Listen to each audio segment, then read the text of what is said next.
Hi everyone, we are Group 6. I'm Phương and my partner is Tươi. And today we are delighted to be here and talk about the book The Wind in the Willows. It's also the book that we chose for reading challenge. And today our presentation is divided into two main parts. The first part is general information, including the author and about the book The Wind in the Willows. Now, let's start with the first part.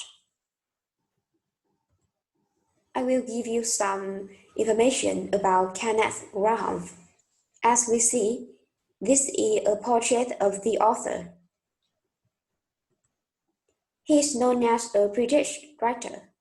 Kenneth Graham has established an early reputation as a writer with about children and their imaginative worlds, but he is remembered by succeeding generations primarily for the novel The Wind in the Willows. And it's all things about the author, Kenneth Graham. And next, Tươi, what about the book? Yes, I'd like to give you some background information of this book. The Wind in the Willows were first published in 1908 in England. The book was translated in a range of languages, including Italian, French, English, and so on. The Wind in the Willows is one of the most famous English children's books and also one of the most famous books about animals. The novel is notable for its mixture of mysticism, camaraderie, adventure, and morality.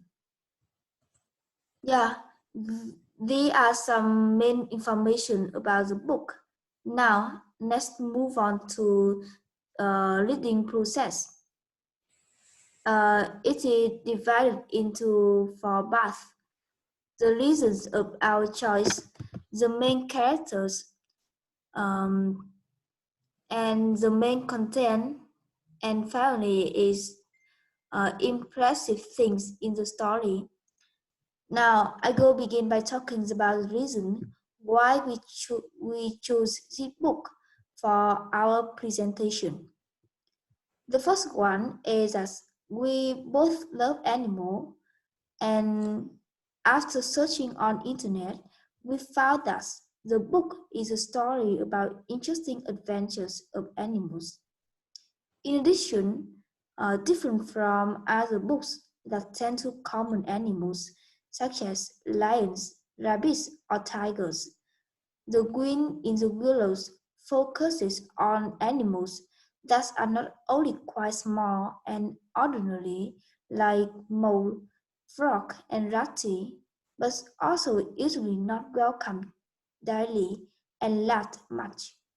So we decided to present this book in order to bring you a positive perception about these unloved animals. And the second reason is that this fiction book is quite short, that's 197 pages. Moreover, the plot of this book is easy to read and understand. So reading this book will not take us too much time to read. Now, let's turn to the main characters in the book. The main characters, which is divided into 2 types, dynamic characters and flat characters. And you guys, do you know the exact definition of these types? Well, I think that some of you is unfamiliar with them, so now I will give you guys some explanation. First one, dynamic characters. They undergo changes throughout the narrative. First, Ratty is a word mouse who loves the river.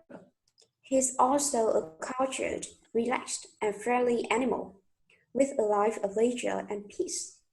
Despite his restless side, when he joined the Sea Rat to regain locality. But anyway, it shows his all breakthrough in facing challenges. Mole is a mild-mannered and home-loving animal who is fed up with spring cleaning in his secluded home. Eventually, Mole came out from his shelf of timidity. Toad, the most special character, with a dramatic change. He is good-natured, conceited, and impulsive. He is also prone to obsession and crazes. Finally, he becomes more mature thanks to realizing his good friends and how badly he has behaved. And next, what's a flat character? Did you know? It's a type of character in fiction that doesn't change too much from the start of the narrative to the end. And in this story is Mr. Badger. He is gruff and solitary, who simply hates society, and he embodies the wise hermit figure. And next, to help you guys can understand more about the book, I will share you about main content, a story about adventures and friendship of Toad and his three good friends. This is Mo. After getting away from home, Mo met a lot of friends. Ratty, Mr. Badger, and Toad. Because of Toad's insistence, they start journeys.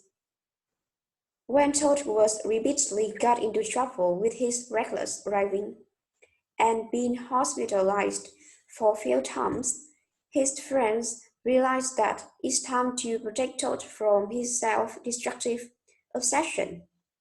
And after all, they realized that home is the most wonderful place, and they're true friends. So, how friends can have Toad and how they come over a challenge and come back home? If you guys want to discover this interesting journey, please find and read The Wind in the Willows. I'm sure that it'll let you down. And today, can you continue sharing something after reading for everybody? Yeah, now I will share with you some impressive things that we learned from reading this book about characters.